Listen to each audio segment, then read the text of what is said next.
150 বছর আগে খুব গরিব একটা ঘরে একটা ছেলের জন্ম হয়। কেউ তখন ভাবে নাই যে এই ছেলেটাই বড় হয়ে পৃথিবীর প্রায় 40% মানুষকে একাই খুন করবে। শুধু তাই না, এই ছেলে পৃথিবীর সবচেয়ে বড় কমিউনিকেশনস নেটওয়ার্কও বানাবে। এই ছেলের নাম আপনারা সবাই জানেন, চেঙ্গিস খান। কিন্তু ওর গল্প আপনারা জানেন না। চলুন শুরু করা যায়। 1162 সালে একটা খুব গরিব পরিবারে জন্ম হয় একটা ছেলের।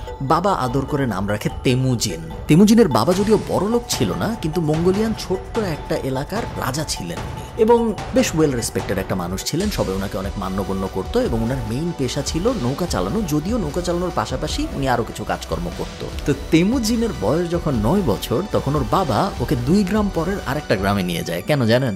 বিয়ে করাইতে। মঙ্গোলিয়ান ট্রেডিশন ছিল যে বাচ্চার বয়স যখন 9 থেকে 10 বছর হবে তখন বাচ্চাকে বিয়ে দিতে হবে। তো তেমুজিনের বাবা ওকে ওই গ্রামে 3 গ্রাম পরে যেই গ্রামে গিয়েছিল সেইখানে বিয়ে দিয়ে ওখানে রেখে আসে। এটাও ট্রেডিশনের পার্ট যে যেই গ্রামে যাবো আমি বিয়ে করতে, ওই গ্রামে আমি কিছুদিন ঘর জামাই হিসেবে থাকবো। তো তেমুজিনের বাবা ওকে রেখে ফেরত আসার সময় একটা খুব বড় ভুল করে। তাতার্স নামে একটা গ্রাম ছিল, এই গ্রামে উনি রেস্ট নেওয়ার জন্য একটু থামে। আপনার বুঝতে হবে মঙ্গোলিয়ান সাম্রাজ্যে তখন গ্রামে গ্রামের মধ্যে কোন্দল, প্রত্যেক গ্রামের সাথে অন্য গ্রামের যুদ্ধ, সম্পত্তি নিয়ে যুদ্ধ, এই নিয়ে যুদ্ধ, ওই নিয়ে যুদ্ধ।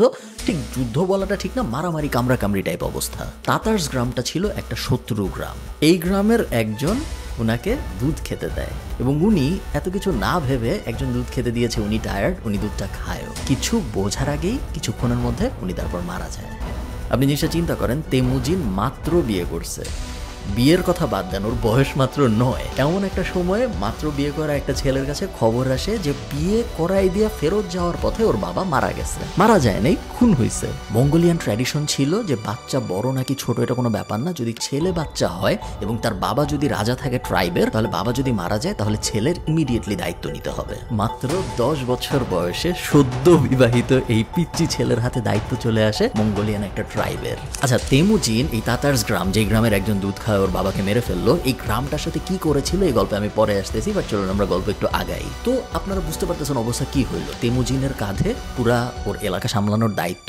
ওর বয়স মাত্র 10 বছর, ও মাত্র বিয়ে করছে এবং ওর কথা কেউ শুনে না, শোনার কথাও না। মাত্র একটা 10 বছরের বাচ্চা, এলাকার জ্ঞানীগুণী মানুষজন কি শুনবে? হ্যাঁ ঠিক আছে, টেকনিক্যালিটির কারণে ওর বাবা মারা গেছে দেখে ও আমাদের এখানকার রাজা হয়েছে, বাট ও তো আসলে কিছু বুঝে না। ওর কথা আমরা কেন শুনবো? কেউ শুনে না। শুধুমাত্র শুনে না যে তা না, এই পুরা সময়টায় তেমুজিনের মা এই বাসায় কাজ করে, ওই বাসায় কাজ করে, পিছনে কিছু শস্য ফলায়, কোনো রকমে সারভাইভ করিয়েছে এই পরিবারটাকে। এবং বলা হয় যে আপনি তখনই স্ট্রং হবেন যখন আপনি অনেক কষ্টের ভিতর দিয়ে যাবেন। এবং সবাই বলে তেমুজিন এই ফেজটায়, ওর বাবা মারা গেলেন, খুন হলেন, সে মাত্র বিয়ে করছে, এলাকার ওর রাজা, কিন্তু কেউ ওর কথা শুনে না, ওদের বাসায় প্রায় প্রত্যেক দিনই হামলা হয়। এই সময়টায় ওর যেরকম টাফনেস অ্যাচিভ করছে, কারণ কষ্টের মধ্যে দিয়েই শিক্ষা আসে, কষ্টের মধ্যে দিয়ে মানুষ কঠোর হয়, ওই টাফনেস অ্যাচিভটা ও এই জিনিসটা না হলে করতে পারতো না। ইন্টারেস্টিং ব্যাপার, তেমুজিন যে আসলে এই টাফনেস ফেস করতে করতে পুরো অন্যরকম হয়ে যাচ্ছে, এটা প্রথম বোঝা যায় যখন ওর বয়স 13 বছর। খুব সিম্পল ছোট্ট একটা ঘটনা, ওর ভাই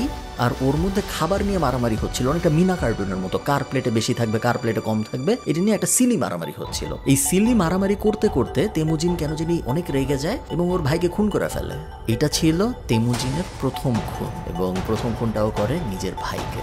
যাক, এরপরে তেমুজিনের লাইফে আরো বড় ট্র্যাজেডি শুরু হয়। আমি যেটা বলতেছিলাম আপনাদের, যখন থেকে তেমুজিনের বাবা মারা গেলেন তখন থেকে এলাকার মানুষজন তো ওকে মানে না, এলাকার মানুষজন তো ওকে অ্যাটাক করেও, কিন্তু আশপাশের গ্রামগুলা, যেসব গ্রামগুলো ওদেরকে দখল করতে চায়, সেই গ্রামগুলোও এখন জানে যে হ্যাঁ, ওই গ্রামে এখন আর কোনো ভালো রাজা নাই, ওই গ্রামে অ্যাকচুয়ালি কোনো লিডারশিপই নাই, কেউ কারো কথা শুনে না, ওই গ্রাম অ্যাটাক করা যায়। সো রেগুলারলি তেমুজিনের গ্রামকে আশপাশের গ্রাম থেকে মানুষ অ্যাটাক করতো এবং এইরকম একটা অ্যাটাকেই তেমুজিন আটক হয়।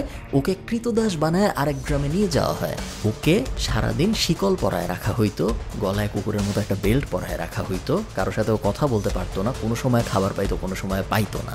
মোট কথা, ও যে একটা ছোট ট্রাইবের রাজার ছেলে ছিল এবং পরবর্তীতে নিজেও একটা রাজা হয়েছিল, কোনো দাম নাই।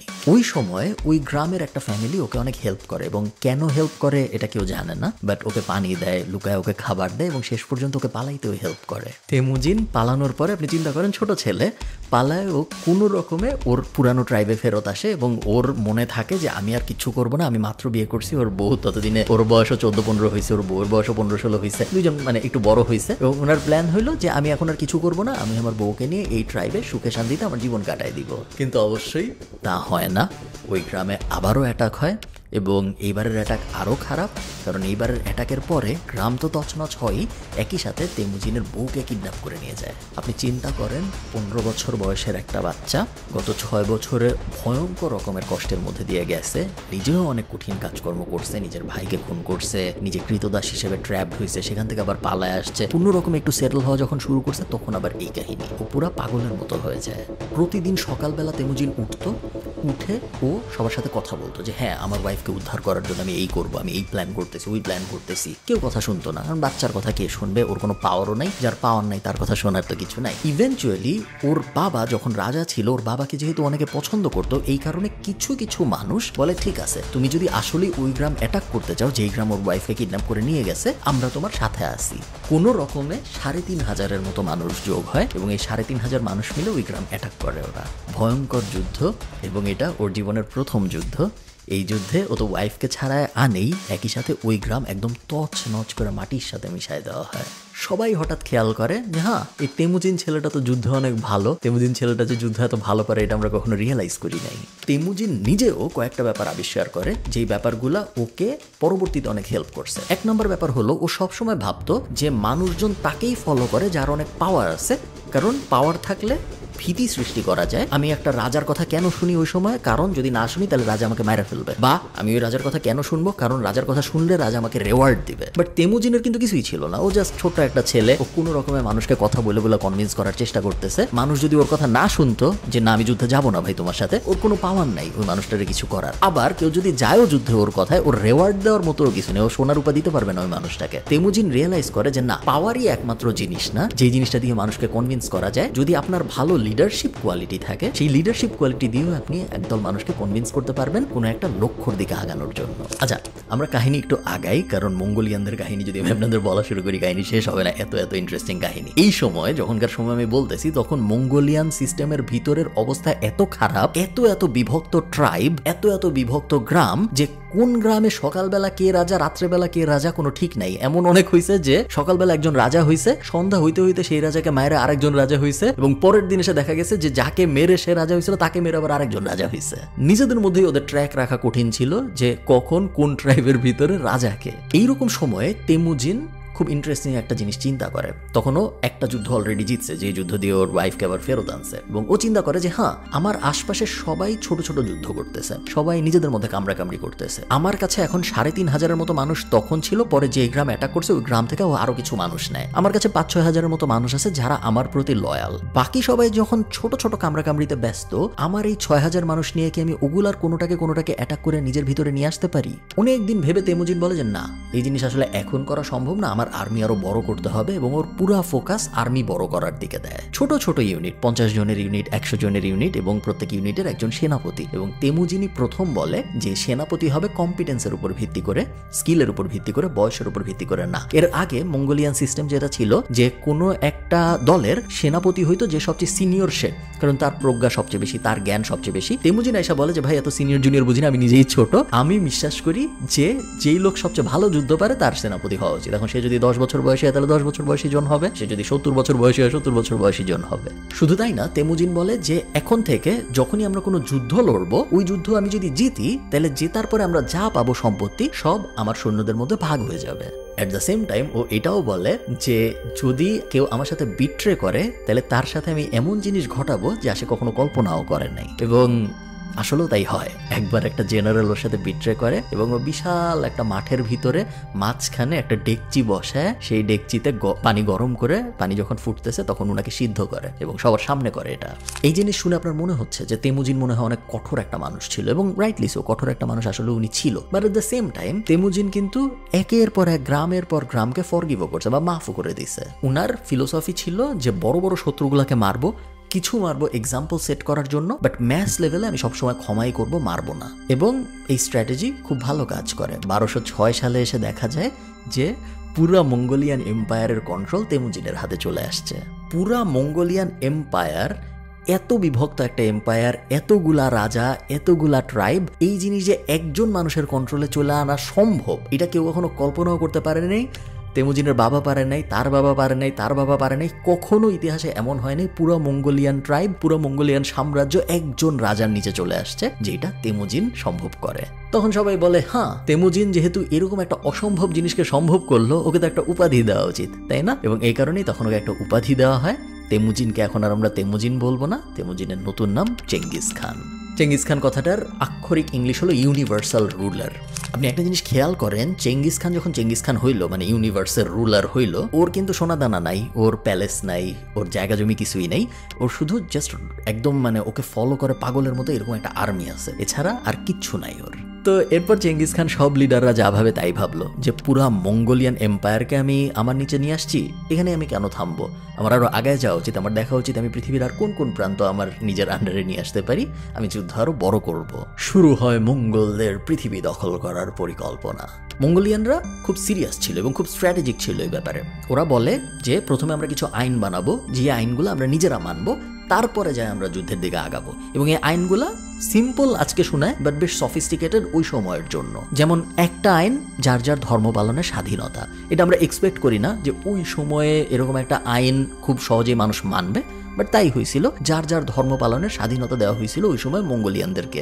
সেকেন্ড আইন, মিথ্যা বলা যাবে না এবং মেয়েদের সাথে খারাপ কিছু করা যাবে না। ওই সময় মেয়েরা অনেক কিডন্যাপ হইতো, একদম চেঙ্গিস খান শাসনামলে আসার আগে থেকে তো হইতো, আসার পরেও অনেক দিন হয়েছে, বাট আইন করা হয় যে না, মেয়েদেরকে ইচ্ছার বিরুদ্ধে কিছু করা যাবে না, আপনারা বুঝতেই পারতেছেন। এবং একই সাথে আরেকটা আইন করা হয় যে কেউ মিথ্যাও বলতে পারবে না, এবং মঙ্গোলিয়ান এম্পায়ারে মিথ্যা বলার শাস্তি ছিল ভয়ঙ্কর কঠিন। আরও কিছু আইন কানুন ছিল যেগুলো আমি আপনাদের অত বলতেছি না, কারণ এখন আর অত রেলেভেন্ট না। যেমন পশু চুরি করার এগেনস্টে একটা খুব কঠোর আইন ছিল, কারণ পশুপালন যেহেতু মেইন ব্যবসাগুলোর একটা ছিল, সো কারো ছাগল কেউ নিয়ে গেলে এটা খুব বড় ব্যাপার ছিল, সো ওই কারণে অনেকগুলো কঠোর আইন করা হয়। এই সময়, যে সময়ের কথা আমি বলতেছি, যে বড় যুদ্ধের পরিকল্পনা হচ্ছে, যখন আইন টাইন বানানো হচ্ছে, সবকিছু সেট আপ করা হচ্ছে, এই সময় চেঙ্গিস খান খুব ইন্টারেস্টিং কিছু কাজ করে, যে কাজগুলোর জন্য আজকেও ওকে সবাই মনে রাখছে। এক নম্বর কাজ হলো, প্রত্যেক 30 থেকে 40 মাইল পর পরে উনি একটা স্টেশনের মতো বানায়, যেই স্টেশনে ঘোড়া থাকবে, রেশন থাকবে, বিশ্রামের ব্যবস্থা থাকবে, খাবার দাবার থাকবে, জামা কাপড় থাকবে, অনেক মানে বেসিক্যালি একটা রিফ্রেশমেন্ট এরিয়ার মতো হবে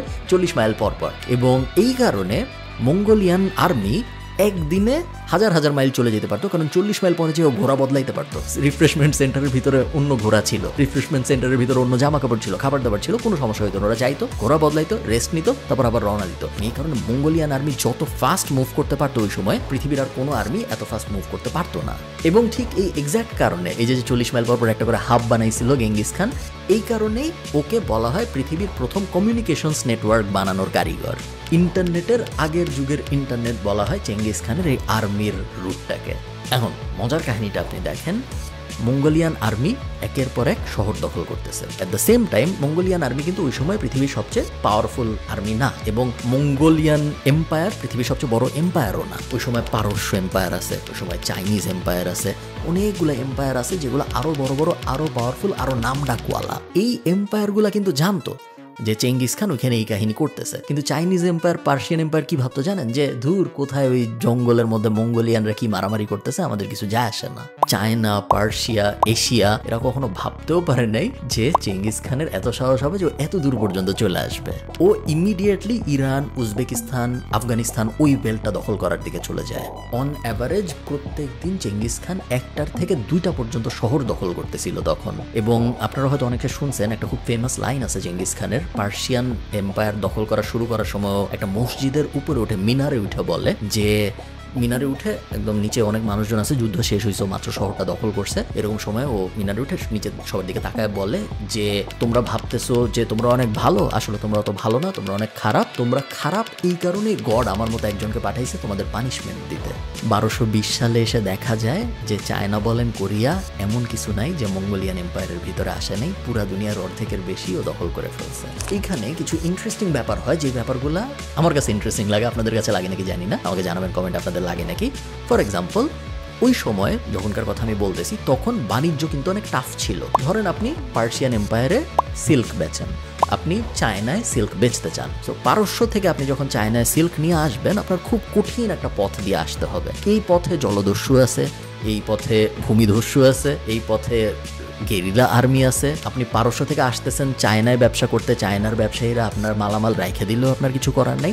সব মিলে ব্যবসা খুব একটা আরামদায়ক এক্সপিরিয়েন্স ছিল না ওই সময় পৃথিবীতে। বাট যখন পারস্য মঙ্গোলিয়ান এম্পায়ারের ভিতরে, চায়নাও মঙ্গোলিয়ান এম্পায়ারের ভিতরে, তখন তো পুরাটা টেকনিক্যালি এক রুলারেরই আন্ডারে, সবই চেঙ্গিস খানের আন্ডারে। ওই রকম যখন হয় তখন পারস্য থেকে প্রোডাক্ট এনে চায়নায় বেচতে কোনো সমস্যা নেই, চায়নায়ও অনেক ইউনিক প্রোডাক্ট আছে, এগুলা আরেক জায়গায় নিয়ে কোরিয়ায় নিয়ে যেতে কোনো সমস্যা নেই। পুরা দুনিয়ার যে 40% 35% চেঙ্গিস খান দখল করে ফেলছিল, পুরাটার মধ্যে বাণিজ্যিক নেটওয়ার্ক বিল্ড হওয়া শুরু হয়। এবং আজকে আমরা যে সিল্ক রোড চিনি, বিভিন্ন বাণিজ্যিক রুট আপনি চেনেন, জনপ্রিয় এই রুটগুলোর অনেকগুলা ওই সময় চেঙ্গিস খানের আমলেই শুরু হয়েছিল। যাই হোক, কোনো শাসকই সারা জীবন শাসন করতে পারে না এবং চেঙ্গিস খানও পারেন নাই। এই চাইনিজরাই একসময় আবার বিদ্রোহ করে এবং এই বিদ্রোহের সময় একটা যুদ্ধে চেঙ্গিস খান আহত হয়। এক্স্যাক্টলি কেউ জানে না ঠিক কিভাবে আহতটা হয়েছিল, বাট চলিত কথা যেটা, সেটা হলো ওনার গায়ে একটা তীর এসে লাগছিল। সো ধনুক থেকে একজন তীর মারছিল, সেই তীর ওনার গায়ে এসে লাগছিল এবং সেই তীরের ক্ষতর থেকে ওনার প্লেগ হয়েছিল।